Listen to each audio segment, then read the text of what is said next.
With us this morning. Good morning, everyone. My name's Jeremy Jaley. I'm Business Development Lead here at Smart Impact, and coming to you down the line from a very autumnal Sussex this morning.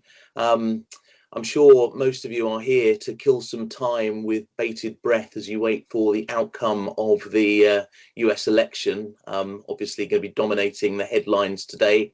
It feels like remember the 5th of November has never been more relevant than today, but it is fantastic to see so many with you. And I think we're going to be talking about something that a lot of membership organizations are thinking about and talking about and looking at with great interest at the moment, which is transforming membership bodies through AI.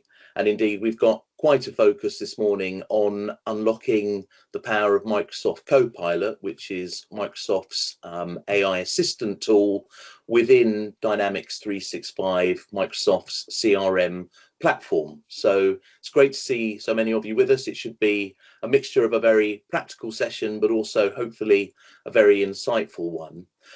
Just in terms of your hosts for this morning, I'm slightly deputising for Steve, who is a bit under the weather. Hope you feel better soon, Steve. And delighted to be joined by Alan Reid, who is an independent consultant to a lot of professional bodies and someone who also has a great interest in AI and the potential benefits that it has for this sector. And also my colleague, Chris Lightley, who is a functional consultant here at Smart Impact and is going to be leading a demonstration of the latest and greatest tools in Dynamics.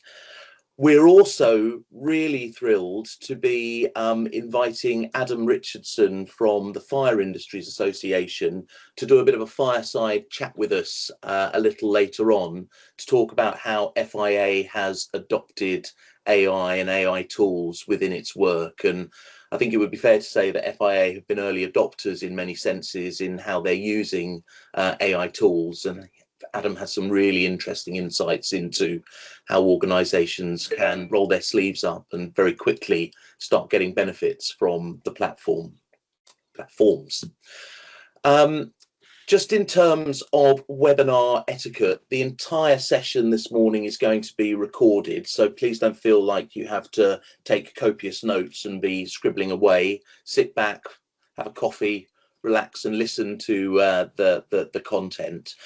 We have got facility for people to ask any questions using the chat functionality. So I'm sure everyone's familiar with Teams. Just open the chat and type away if you have a question. And at the end of the session, we will get to those and try and answer as many of those as possible. If there's anything during the session that we can't answer, of course, we'll get back to you as quickly as we can. After the session, we will send you a follow-up email that has some resources, including a link to a video of the session, so you get to keep for posterity everything that we go through this morning. So finally, before I hand over to Alan, just a quick run through of the agenda. So Alan's going to say a few words to kick us off about what Microsoft's Copilot is, and to an extent what it's also not, and I suppose set the scene for the session. We're then going to hand over to Chris, who is going to run through a demo of Microsoft Copilot with a particular emphasis on how that helps you in Dynamics 365. We're then handing over to myself and Adam for the fireside chat that I've already previewed, and then we'll make sure at the end that we've got time for those Q&A session. So thank you for joining us, and Alan, may I hand over to you to get us started? Great, thanks so much, Jeremy. So I'll take over the admitting people into the webinar job. Fantastic. So thanks so much, and good morning, everybody. My name's Alan Reid. I've been an independent advisor to the not-for-profit sector since the 1990s, when people were asking, oh, I wonder if we should get a website, and questions like that. So one of the things that's been very interesting since 2022 is helping people as early adopters into AI and Copilot specifically. So let's just get on and quickly talk about what it is and what it's not. First of all, just to be really clear with Copilot, it's something that's really very simple in concept. It's basically your AI powered productivity tool.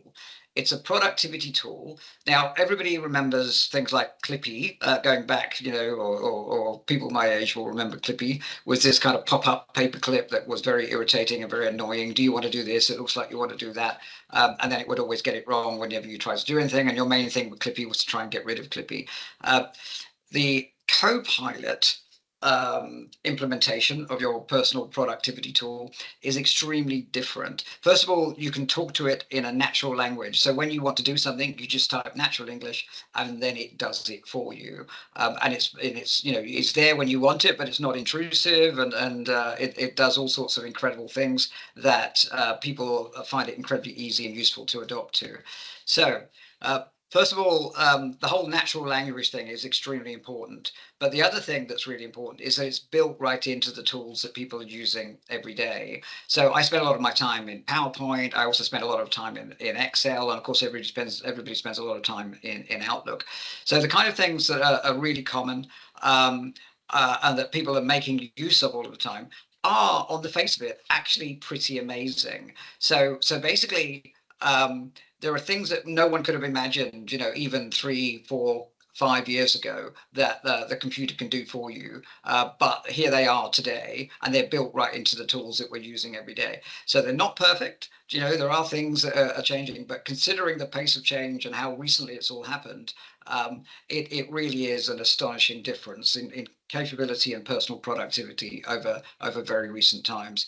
So the kind of things that people are using Copilot for now, just typically within Microsoft Office. And then we'll get into what it's being used for in things like Microsoft Dynamics as your membership system or CRM system, and then into your website. But here are the things that people are doing typically in Microsoft Office now. So first of all, when you're writing a piece of content or you're writing a document, one of the most common things that people start with now is you'll go to Copilot and say, can you write me this? And it will write it for you. So can you write me an e-shot to do that? Can you write me an outline for a report to do that? And it will actually do it for you. And then, of course, within Word, you're able to then say, okay, can you just make this shorter for me? Can you, if you open up someone else's document, you say, can you give me a summary of this in 5 bullet points? And the quality of its summary is really very, very good in the main. As I say, it's not perfect, and in the main, you're not just getting Copilot to do something and then sending it off to your boss. You have to check it very carefully. But as a time-saving tool, it is extremely powerful. Some of the things that it's very good at are things like, can you make this more formal language or less formal language? I'm not happy with my closing statement. Can you make it more this? Can you put a call to action at the end of this document here? And it does really very good ones, because what it's doing in the real world is comparing your document to literally millions of other documents all over the internet, and then coming up with suggestions for you to improve your document. In Excel, I see some of the most intensive use of Copilot in Excel, because people hate learning things like pivot tables and how to do graphing and all of those things. So instead of doing those things by interlinked menus and drill downs, you now simply do it by typing it in natural language, and it'll do it for you. And if you say things like, oh, can you get rid of the titles for me? It just does it, instead of you having to find the ways of doing that on your graph. So those kind of things are really empowering and enabling for people. And of course, it's removing the need for that person to learn the technical skills of every bit of software that they're getting to grips with. With things like PowerPoint, you can ask Copilot to create the slide deck for you. So In the main, you're saying things like, I want to get this message across. Can you structure a slide deck for me? And you'll say, great. Well, do slide 1 on this, do slide 2 on that, do slide 3 on the other. There are other tools you can use to create graphical images. You can even get it to do things like animation within your decks. So again, removing the technical expertise, but as long as you know what you want and you're very clear about it, then it's like having a personal assistant who's pretty expert in all of these tools, and you're asking them what you want in normal English. So just on the topic, then carrying on, it's worth being clear about what Copilot and AI is not. So first of all, it's not something that's universally good or universally bad. I can remember having conversations and roundtable discussions along the topic of, is Copilot a threat to jobs? And actually, at the time, it seemed like it was a much bigger threat to jobs than it has turned out to be the case. So, for instance, you can go to Copilot and say, "Can you write me a tenancy agreement?" And it'll write you a tenancy agreement. You think, well, that's going to put lawyers out of business. But if that hasn't happened, what's tended to happen is people have used it as a time-saving tool, and then the human being has always had to check afterwards. And of course, you want that authoritative view of the lawyer or the expert in addition to the AI. So then it hasn't then also become a replacement for people along that same vein. So essentially what we're seeing is people are using it to save time, but it's not actually getting rid of the headcount. We're finding that people are doing more with fewer people. And then, is AI smart enough to create the final version? So far, we're finding the answer to that is no. And you can very quickly see if someone sent you a document that's purely AI driven, and it hasn't had that human touch on it afterwards. So and if you're happy with that, then great. But if you're not, then of course, if people are giving the game away. In the main, it'll do something that's 70%, 80% of what a human being could do. It'll do it in 10 seconds, so the timing is free. But it still needs that human touch to edit and curate and make sure the voice is exactly what you're hoping for. And with that, I think we're just going to hand over to Chris to actually show us Copilot in action. So Chris, are you okay if I hand over to you? Yeah, brilliant. Thank you. Let me get it up on the screen. Cool. So yeah, as we've had a look at so far this morning, we're going to be having a look at Copilot in a number of different areas, and I'm going to move quite quickly through the different areas, and we're going to be having a look at it within Office 365. So very much what Alan was referring to. How do we look at this in terms of Word, PowerPoint, those kind of things. Then we're going to touch on Dynamics 365. We'll have a look at how we can use things like Copilot to surface data or create different items for us within Dynamics.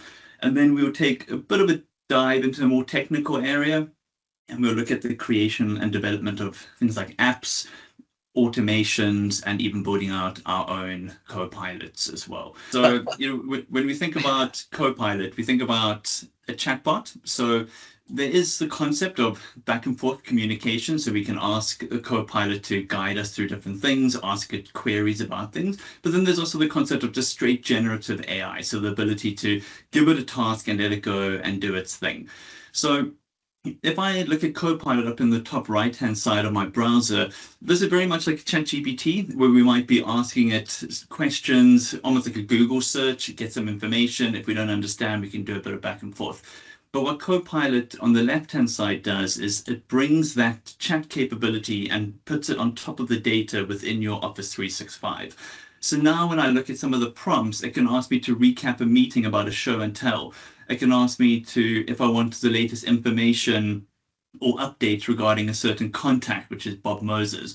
And essentially this would then go through all of that data, look at documents, Teams, chats, emails, etc.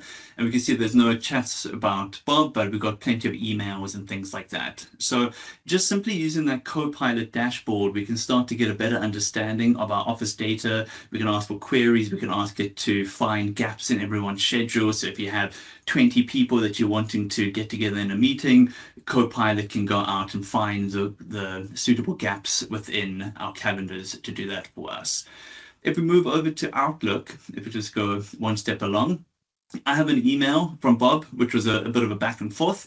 And from here, we could see, again, we have Copilot that's going to allow me to ask questions about this information. But we also have the Copilot icon within Outlook that's going to give us the ability to summarize that email, do any next recommendations and things like that. And if I want to go and reply to that email, we will see down at the bottom, it says draft with Copilot. And if I want to, let's just say if Bob wants to know when the webinar is, let's say, tell Bob that the webinar is today. Then it can go out and create that email for us as well. If we have a look at that and it's not the way I normally talk, I can then go in and I can adjust that. I can make it sound more formal. I can make it sound more casual. I can even turn that into a poem. And we can do all of those kind of things very, very quickly and generate different styles of communication and streamline that process for us. I'm just going to discard that one. And if I bring up some of my some of the other information that I have around this contact, we also have the ability to integrate this into Dynamics 365 as well. So we can have a look at that in a little while, but we have the ability to bring up additional applications and synchronize that data directly into Dynamics. But we'll have a look at that in a moment. If I move over to the right-hand side inside PowerPoint and I create a blank presentation, if I wanted to create a presentation within PowerPoint, I have the ability to do that with Copilot. And I think this is something that we've had a bit of a stumbling block sometimes when we're using things like ChatGPT, is we want to be able to create all the content, and then we want it to be able to generate that PowerPoint for us as well. But ChatGPT and some other tools aren't able to do that for us yet, but Copilot does give us that ability. So if we bring up our Copilot window, this record just opening up, let's give that a second. Maybe I can open a new one. Then we have the ability to give it the prompts that we want for that particular presentation that we want to create. I'm just going to give that a moment. I guess this is one of the risks of using Copilot, I suppose. I'm going to give that a second. I think it's actually a network issue. But based off that, we also have the ability to create Word documents, very much like Alan was mentioning. So if we open up a blank Word document, we would have that ability to ask it to create let's say, a HR policy document around AI, or perhaps we want to create a summary of a presentation. And we have that ability to link it with other documentations as well, which is quite a useful tool in terms of that interoperability between the Office 365 stack. So we could pull in a certain presentation and be able to generate insights from that. I'll come back to that towards the end. If I have more time, we can have a look at that PowerPoint and get it to create one, because it's actually quite nice in its functionality. It has the ability to generate all those images for us, generate all the text and even the prompts that go along with that. Then if I move over to Excel, Excel is an area for me that's always been a bit of a mystery. So I've never been an Excel boffin when it comes to things like formulas and the likes. So if we have a look within Excel, I have a very simple table, which is just the contacts, the event they attended, and the event date. I have the ability to ask questions about this. So I could say, as an example, which event did, let's just take a random one. Let's say Kevin Jarvis attend. And from there, that has the ability to then go into the data. And of course, this would be more valuable the bigger the tables and the more information we're trying to analyze. And it can start to pull out insights for us. So we can see that it attended the WOW event and was able to pull that data out. If I wanted to do something like a concatenation, I can ask it to pop that in. So I've asked it to concatenate column B and column C into column D for me. And when I send that off to do its thing, it can then go out and build those formulas for us. It uses something called Power Effects as opposed to the typical formulas that we build sometimes. And it can actually even add its own additional logic into that. So it's going to go out, it's going to have a look at the data, and it's also going to try and contextualize the data. So if we have a look at the preview on the right-hand side, it is coming out as what we want. but it's actually doing quite a bit more, and it's trying to assess whether it is a date, whether it is a number, and if we look at the explanation, it's telling us exactly what it's doing. And if we're happy with that, we can then say insert the column, and it will create that data for us directly within Excel. So things like creating formulas, creating pivot tables, and the likes, it really is a massive time saver for me. I constantly have to go out and Google Excel formulas. I'm very envious of people who can remember Excel formulas. I'm not that guy. So asking Copilot to help me with that has been a massive help in terms of that. Creating pivot tables, creating charts is another one as well. If we move over to, let me just see if my PowerPoint's woken up yet, because that is something I would like to be able to demonstrate, but it's not connecting to my Copilot. I may need to re-sign in, but I'd rather not if I don't have to. Let's just see. It should be faster than that. No, I'm just going to leave that for now. So over in Dynamics 365, for those of you who've seen Dynamics or used CRM before, you may know that there are different hubs and applications within Dynamics. So people, implementation partners like ourselves might create some of our own custom applications like membership and fundraising applications. And within Dynamics, we have different co-pilots to manage the information within those different applications. So within sales, we now have the ability to ask ChatGPT or ask Copilot about data within the system. So we can ask it to find the latest information about a certain account, or tell me if I have any tasks that are outstanding. And if I go down to the prospects down on the left-hand side, I can pull open a lead record. And if I bring open my Copilot on the right-hand side, it is able to bring up information about this particular person, and I have the ability to ask questions about that data as well. Within Dynamics, I can also go over to the timeline. If I wanted to create an email as an example, that's going to be linked to that task. I can then ask it to draft that email for me, very much like we had within Outlook. So if I just take a very simple prompt, which is create a follow-up email asking for a meeting tomorrow, I can then go out and generate that. It is going to look through the other emails that we've had with them. So if there's any follow-ups we need to do about maybe a meeting that we've asked them to do in the past, we'd be able to bring in all that contextual information within. And again, we can change the tone, we can add details. So if we wanted to say something like ask for a meeting on this specific date, we could add those details in as well. And then we can add that into the email and we can use that as well. If we're looking inside other applications, we can take something like our fundraising application. And this would be an application to manage things like donations and regular givings and things like that. So if I go over to my Copilot on the right-hand side, we can see we have a contact called Abigail Blackton up in the top. And I can ask it a question like, has Abigail made any donations? Now, the Copilot within Dynamics is a bit hit and miss at times, especially for custom tables like the donations, which is something that we build. Sometimes it can take a little while to think about it. It does go through a lot of data. So if you think of the types of queries it's doing quite a lot. But we can see it came back as we can see she's made 7 donations, and we've just named them sequentially, donation 1, 2, and 3. So we're able to get that kind of information out of it. We can ask it questions about when does her membership expire? Are there any risks associated to that, etc. So we can dig into that quite nicely. If we move over to Customer Insights, which is Dynamics marketing application, we have very similar functionality, like that ability to build out emails. We have the ability to build audiences based off a natural language processing. So if we wanted to start a new segment and we wanted to find contacts to use within an audience, I'm just going to call this one London. And we could say something like all contacts based in London.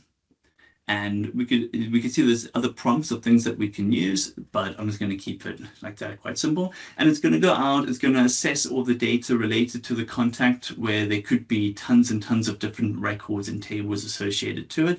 It's going to look through all of that kind of information, and it's going to come back and say, address city is London, which is what I am looking for.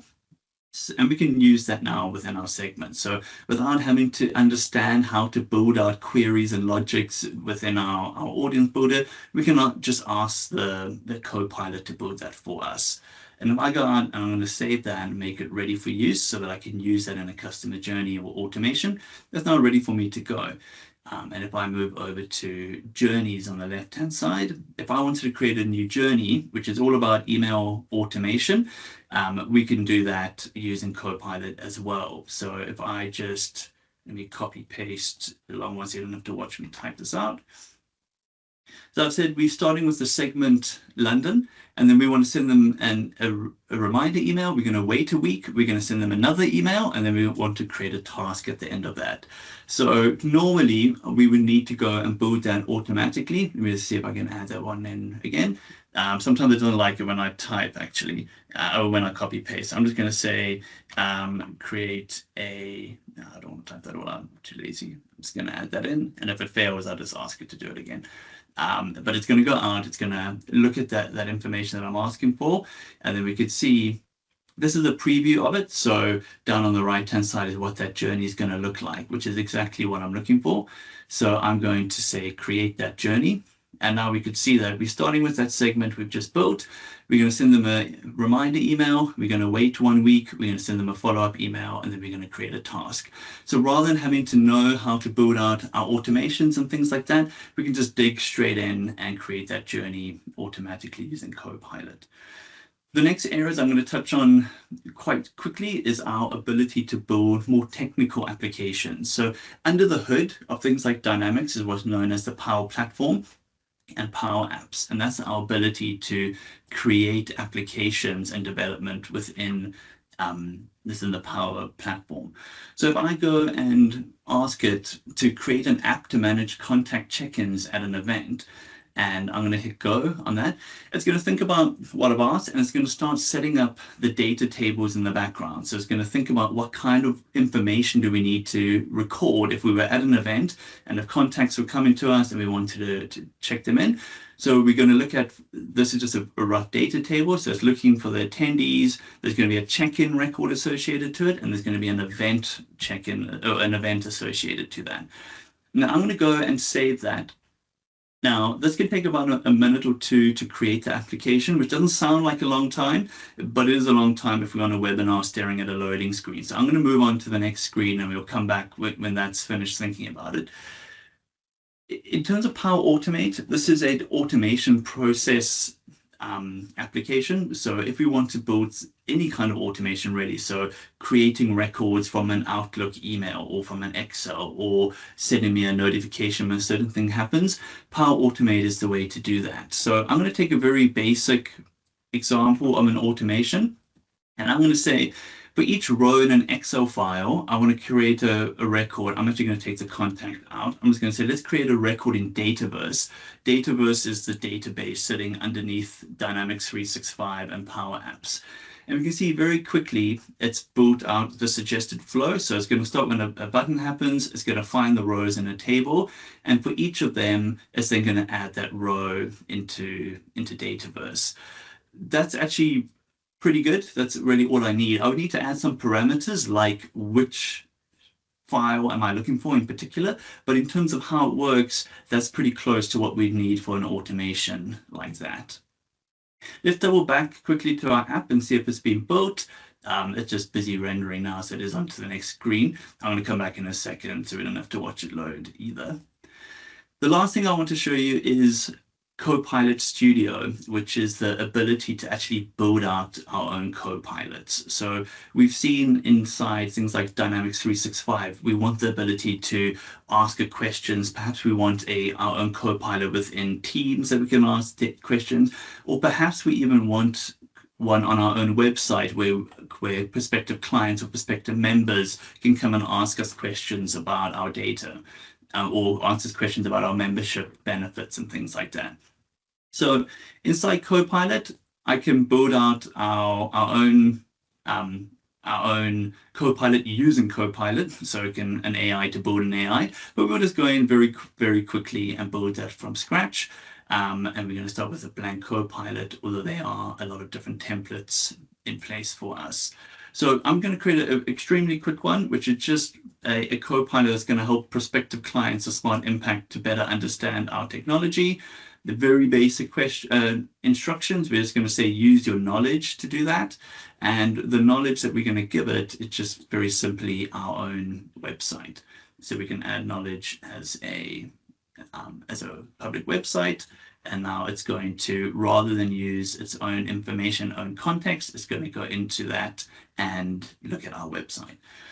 And from there, that's pretty much all you need to set up a Copilot. This can now already be added to our website, published today if we wanted to, and prospective clients, prospective members could then go in and ask more information. This becomes very useful for things like CPD analysis. So if you have a member who's looking to fill in some gaps within their CPD for the year or for the period, you could provide it with a list of CPD top events or courses and things like that, and it can allow it to be able to ask questions. And then right down on the right hand side, I can then start asking questions about the website, about the company, about the membership, etc. Just pop back over to our application, and we can see that the app that we asked it to build around our events and attendees and check-ins is now running. And if I go in and I say preview the app so we can have a look at what it looks like, obviously we want to add in our own images and logos and things like that. But we could see that we have our list of events, we have our list of attendees, and if we wanted to check these people in, we could go over to check-ins. We can see everyone who has already checked in, link to a contact. Let's go in and create a new check-in. Let's just say check-in number 1, and then we can find the contact and the event. And just like that, we built an application within a couple of minutes with very, very little technical knowledge that could then be used at an event to check different individuals in. I'm going to leave it there. I think I'm bang on time in terms of a whistle-stop tour. So as we've seen, Copilot can be quite hit and miss, like all AI. Sometimes it can be a little unstable, a little unpredictable. And very much like Alan said, it's always good to know what you're asking it to do, what you expect to get out of it, so that we can verify it. But I think in terms of helping us to be a little bit more productive in terms of the creation of documents and emails and things like that, and particularly on the technical side, our ability to create our own chatbots, our own automations, I think that the direction of travel for Microsoft is very clear, that they're applying a lot of investment into this area. And if we consider where it was just a year ago, it really has come on absolute leaps and bounds. And I'm going to leave it there, Jeremy and Alan. Thanks, Chris. I'm just going to reshare my screen. And I have to get to the right slide. Bear with me 1 second. Chris, we've got several people asking great questions in the chat that I have been endeavouring to stay on top of. I'm conscious we don't want to steal all of Alan's Q&A thunder at the end, so possibly need to leave some to answer at the end. But if you could just keep an eye on that, that would be great. Chris, thank you very much for that whistle-stop tour of Microsoft's latest AI tools. I think we've covered, Copilot plus really in terms of what we're looking at. If anybody's interested in a more detailed or tailored demonstration of anything that Chris has shown this morning, let us know in the chat or reach out to us after the session, and we'd be very, very happy to help with a more tailored follow-up. In the meantime, it gives me great pleasure to introduce our guest speaker today, Adam Richardson from the Fire Industry Association.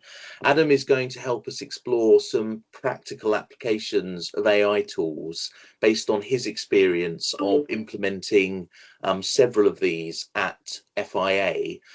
Adam, you and I have conversed extensively in the past on this topic, and you bring an incredible can-do attitude to the use of various AI tools in your work, which I'm certain will be of interest to everyone joining us today. But before we jump into that, would you be able to just introduce yourself quickly and explain a little bit about your role?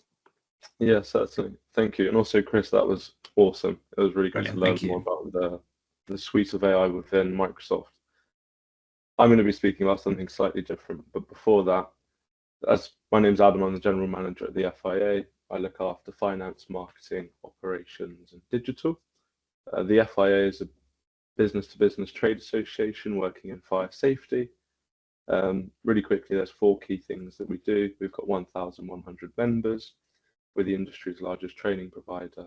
We have over 250 technical working groups, and we run about 10 events a year, from international conferences to lunches to seminars.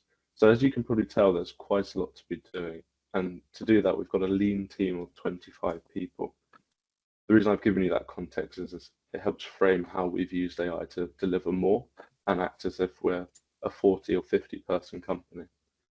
So before I dive in, we've been doing a pilot scheme with Smart Impact over the last year. So we were going through a digital transformation with our website and our CRM, and we started folding in how AI can work. So many of the things that I'm going to talk to you about, we've done almost together. Brilliant, thanks, Adam. And it's been great to work with you on this, and I think your leadership on FIA's behalf and also in getting Smart Impact to be involved has been massively appreciated from our end. And as I said at the beginning, my sense certainly is that FIA have been early adopters in the sphere of AI in the UK association space, and I think you personally and within FIA have been using it extensively for quite some time now. How sort of my first formal question, if you like, is how did the FIA get started on using AI? What was the journey that you went on from, I suppose, around about the end of 2022 when large language models became available to end users up to today, and how are you using it today? Right, so just being really candid, I think I saw that ChatGPT was released on Twitter maybe like 2.5 years ago. And I was just the right combination of quite curious, quite lazy, and had too many things to do. So I thought, oh, this would be interesting. Let's see what AI can do. Which was really good to be getting onto it straight away. The flip side of that is that there wasn't many people saying how you should use it or what you should do. So we very much had to figure this out and learn as we go. Hopefully there's some interesting things here for you. So I started using AI, and then we started seeing that other people were talking about it and wanting to use it. So the first thing that we did was we created a secure work account where we paid for our licenses on, I think it's called ChatGPT Team or Pro. We went through and started doing department by department training. So this is where essentially I was just sharing what we've learned, some best behaviors to use or deploy when working with AI, things to look out for. We created an AI champion within each department. This was usually someone that was super keen, because you will have a range of people that are really keen and some that aren't. And then we also went through a structured training program of going from beginner to about advanced. So they can now, in our team, create their own custom GPTs, or as I'm going to refer to them, AI assistants that are solving their department's pain points and helping them do better work. And I think the last thing you said is, what are we doing right now? So we've got over 50 AI assistants that have been custom made for us, with over 100 workflows. So that means that there's different options where you can pick and move these AI assistants to do what you want. And that's across 8 departments. So we use it in HR, marketing, finance, technical, sales, pretty much everything to some extent. Wow. So, I mean, it sounds like you started slightly experimentally, but very quickly moved to using it in earnest. Were there any quick wins at the beginning of that process that sort of spurred you on? I think the biggest one at the start was just creating, prior to Copilot coming out, was almost like an AI sidekick that was really good for doing light data analysis, helping with emails, or just throwing ideas to and working with, because that's a big part of the AI. It's not, I'm going to give you this thing and you need to do it and it's done. It's very much an iterative conversation, as almost if it's like a team, a member of your team. So having an AI sidekick to help go through the emails was really useful at the start, and that brought me more time to spend training the team on AI and developing our solutions internally. Yeah, and I think the other thing you said right at the beginning there was that you did quite early on adopt a sort of paid for framework for AI. So you bought an account for the team to use. I guess that was sort of partly because of security and governance concerns initially. Yeah, it's hugely important. We did that straight away as soon as we saw that people wanted to use it, and we saw from the management perspective arguably should be using it to do better work and faster. It was imperative that we had a work account.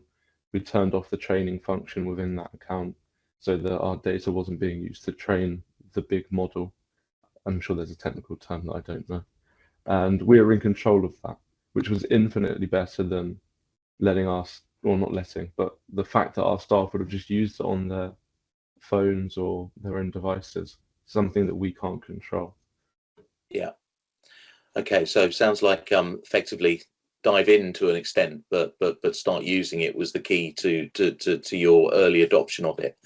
Can you describe a little bit the changes you've talked about, those 50 co-pilots? So presumably there's quite a lot of activity, but what changes has using AI brought to the FIA staff team, but perhaps most importantly to your members? Okay, so I think internally with the FIA, there's three key areas, and I just alluded to one of them. I think it's allowed us to do similarly high quality work, but at a quicker time, which is almost like having extra staff. Like I said, we've got a lean 25-person business, but our output across those areas would demonstrate that we've got far more staff behind us. And that in large part is due to how we are using AI. The second thing is the time and cost savings. On the assumption that we were to use one of our assistants at least once a day as an organization, we worked out the time that it would take for a human to do it, or the time it would take for a human and AI to do it. And that would save around 1,500 days per year, which if you then work out what would the average salary cost of that be for an organization, is between 500 and 800,000 pounds. So you can see a small team of 25 using a select few assistants, only 50, across the year can have a really profound impact. Obviously, these are just best case assumptions. We're doing it at the moment, so we'll find the true ROI a bit later. But you can imagine that's going to scale for bigger organizations as well. And the last thing, and this was the most important to me, is that as a result of this, we're using AI across all of our departments, which is mainly focusing on getting rid of the drudgery of admin.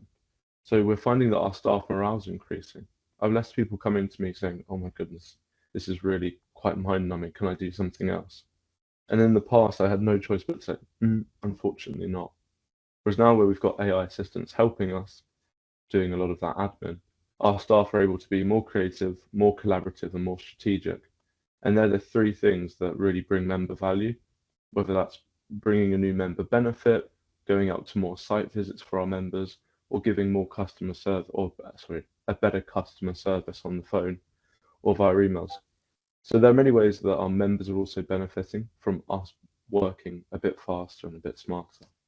Yeah, Microsoft, when talking about its Copilot tool, talks about two of the things you've just described there. So enriching the employee experience, which I suppose is getting rid of some of the drudgery and making it better, and as you say, able for people to focus on the more high value, interesting tasks, but also reinventing customer engagement and enabling you to provide that idea, I guess, that FIA is a bigger organization than it is because of the scale that you can unlock. I think it would be really interesting to talk further about that ROI. I know from earlier discussions that's something you're working on for next year, Adam, so it would be good to keep up with that. What are the pros and cons of using AI? So obviously one of the things you're doing with AI is using it to create content, and I know at FIA some of that content's pretty technical, isn't it? So what are the pros and cons of using AI to create member content versus just getting people to create it? Yeah, certainly. But it's a good question.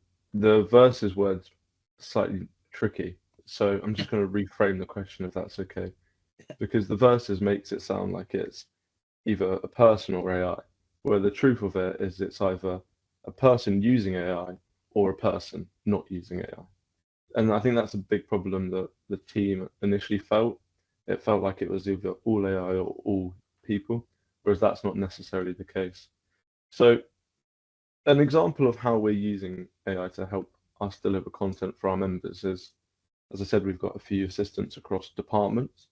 So one of the flows that we have in marketing is we can put in our monthly marketing KPIs into a KPI reviewer, which will generate a comprehensive cross-variable report on, oh, the content production's gone down, which might explain why the website visitors are lower, and hence your training bookings.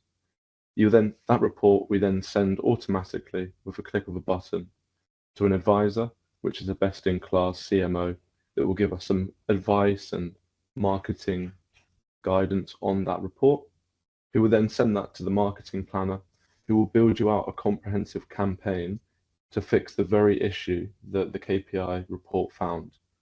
There's two more steps that you can go through. You can then send that marketing plan to a content creation assistant that will write up the exact campaign in the right format, be that emails, newsletters, web pages, social posts, so on and so forth, in your brand book style with your keywords and SEO optimized. And then lastly, people on our team can send that to a web page creator that will build a landing page or a series of pages for your website if you need to. That's what we're able to do in one example of content using AI. And that flow happens quite often.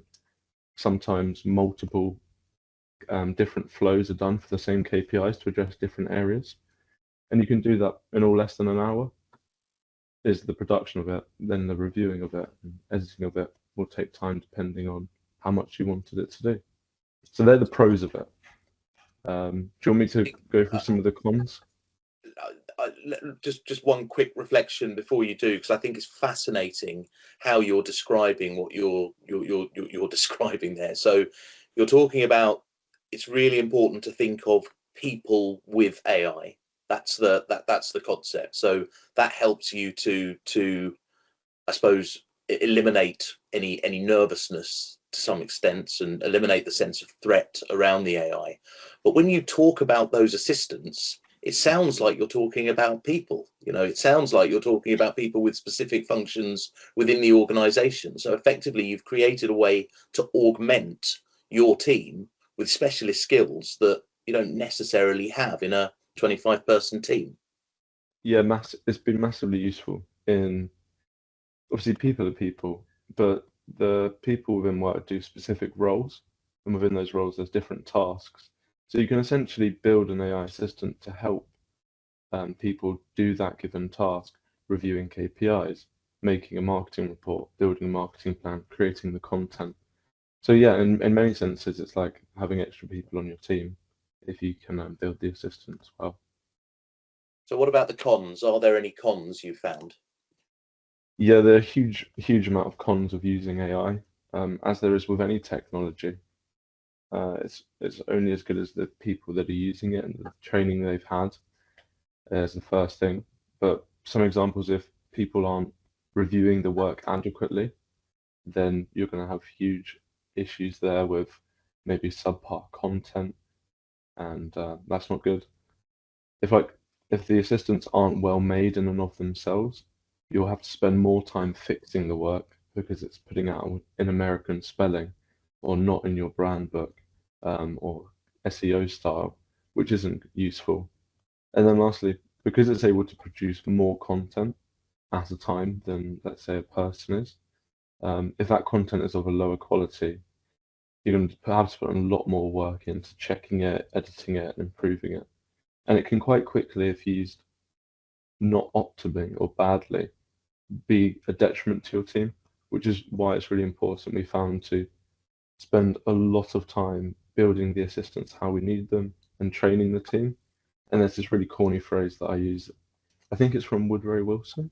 So if you have 8 hours to chop a tree, you should spend 6 hours sharpening your axe.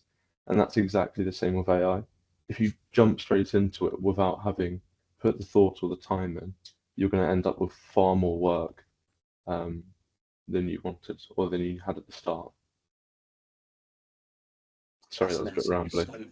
No, it's absolutely fascinating. I think it takes us very nicely on to the next question, which is around staff engagement. There was a question in the chat about what training you provide to folks, and I know at FIA this is a big part of it. But how did you stop staff feeling threatened by the AI tools as you were adopting them?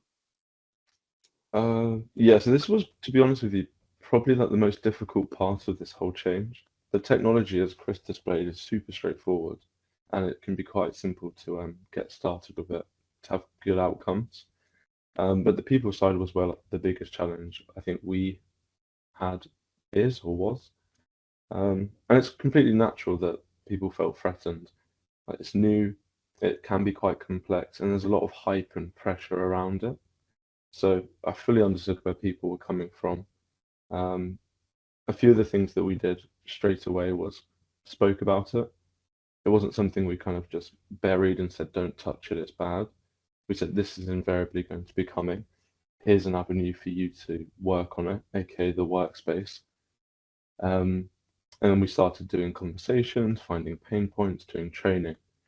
And little by little, people were getting less threatened by it as they were seeing how it was more helpful to them and how it can help them do their job rather than replace them. So that was a key point. It's reframing the whole conversation. It should be about AI as well as, not instead of. So it's there to help you, it's not there to replace you. You can also, for most of your staff, highlight that it's going to free up a lot of admin time for you.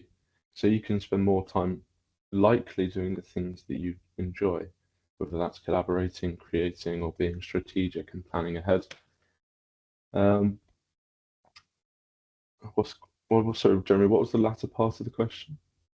I mean, I think you've covered it actually, Adam. I mean, you effectively, you've done a lot to ensure that staff are comfortable with the idea, and then you've taken people on a journey, spent time training people how to use the tools, and that's empowered them to sort of get on and use them, I guess. But there was actually one thing, if I can quickly, I've remembered it now. And this was something, we're pretty open with our staff that it's quite likely that they're not going to stay here for their whole career. So we're aware that they've got their next step. And we were thinking if we can help them or personally, they're going to help us professionally. And so I just said that to them. I said, it's quite likely that in a year or two's time, your next employer or your next promotion round internally will be asking about whether you have used AI and how you've improved what you've done through AI. So it's in your own best interest to start using it now. So with the reframing of it, it's there to help you and it would be beneficial to you. There were three really useful tools with how we've kind of changed the perspective around AI. So that's putting in place some carrots for folks. What about rules and ensuring that there's a safe use of AI within the organisation? Yeah, so with regards to rules or governance, this was also a really tricky part. So you've got this team part and like your staff, and then you've also got like the higher ups. But as I said earlier, from day one, we'd found a platform whereby you can turn off the training of your data, all of your team is sharing it, and it's controlled in that sense. And we found that that was the best platform at the time that gave you those reassurances. In addition to that, we've also trained and given our staff advice. Don't put any sensitive information in there, financial information in there, so on and so forth. I know that ChatGPT's got a pretty good personal data function in it, whereby it can just blank it out. So if you accidentally put it in there, it will blank it out as almost if it hasn't read it when we're doing our testing on it. But I think just on this point, if I was attending this webinar, trying to hear from someone, the biggest thing I would say to do is avoid doing nothing or blocking it all. Because the reality is, I've spoken to many of my friends in completely different sectors where some of their organizations have done this. They just end up using it on their phone because they can't use it on the URL on their work laptop. And then you've created a problem that's 10 times worse than if you just allowed it and created that environment, because people will use it. It is quite clearly beneficial. And if you're not the one providing that avenue for them to explore it, they're just going to do it on a completely rogue channel. And I'm sorry to be the bearer of bad news if that's news for you. It effectively becomes part of your shadow IT in that respect. I've heard of harder to bring them back into the fold when their behavior is very much, I'm going to do it on my personal one. Goodness, if they've even built their own assistants in their personal one, it's going to take a lot of time and effort for you to bring them all back on board. And what's the other option? You're going to ban phones in the office? So I couldn't strongly advise just setting up an environment and taking a lead and being proactive, because if you're not, they're going to use it in these other channels. And if you're not doing anything on it, your competitors will be. And I think that can be quite tricky to get back in to this kind of game and to get ahead. It's going to take you a lot of time or a fair bit of money to catch up. Those would be my only things. Adam, that's fantastic. I think we've got time for one more question. So let me ask about the roadmap at FIA. What are you planning for AI in 2025 and 2026? Yeah, so internally, expanding this pilot scheme, we're hoping to build a few more assistants across different departments. We massively focused on the business side of things, so minutes, reports, proposals, all of that fun stuff that we all have to do no matter where we work. So hoping to expand more into sales, technical training in that area. And also, just to be really honest with you, the stuff that Chris has shown is a great example of things that we're not doing. We're not having it in our CRM or our CMS. And I was pretty awestruck by Chris creating that journey and customer insights and the plan and an app all in 10 minutes whilst I drank a coffee. So hopefully looking at how AI can help us with in our own systems, that's what we want to do next. Adam, that's absolutely fantastic. Thank you ever so much for joining us this morning. And it's a great pleasure to be working with you personally and as Smart Impact and going on this AI journey with FIA. I'm sure people can reach you on LinkedIn and various places if they want to hear more. If anybody's interested in how Smart Impact can help you embark on your AI journey, your organization on your AI journey, we're going to put a little link in the chat here, where you can just submit a quick inquiry, and we'll get back to talk about that in more detail with you. So if that would be of interest, it's a very, very short form. Just complete it. Adam, Alan, I should say. Alan, we as normal, we haven't left an enormous amount of time for questions, but we have been answering things as we go through. Are there any that you want to fire in our direction before we close up? I think there were two. One you already helped with, thank you very much, Jeremy, which is essentially how can people carry on the conversation with Smart Impact and with Adam. So LinkedIn through Adam, if Adam is happy with that. And then with Smart Impact, we'll send a form out so people can say, can you help me? Smart Impact, I think one of the things you're always very happy to do is give people free pointers on what they can do next and have a conversation with them about that for anyone in the non-profit sector. So then one question I will ask, just really briefly as it's come up, this one, let me ask this one of Chris. Multiple people have asked about the security aspects of it.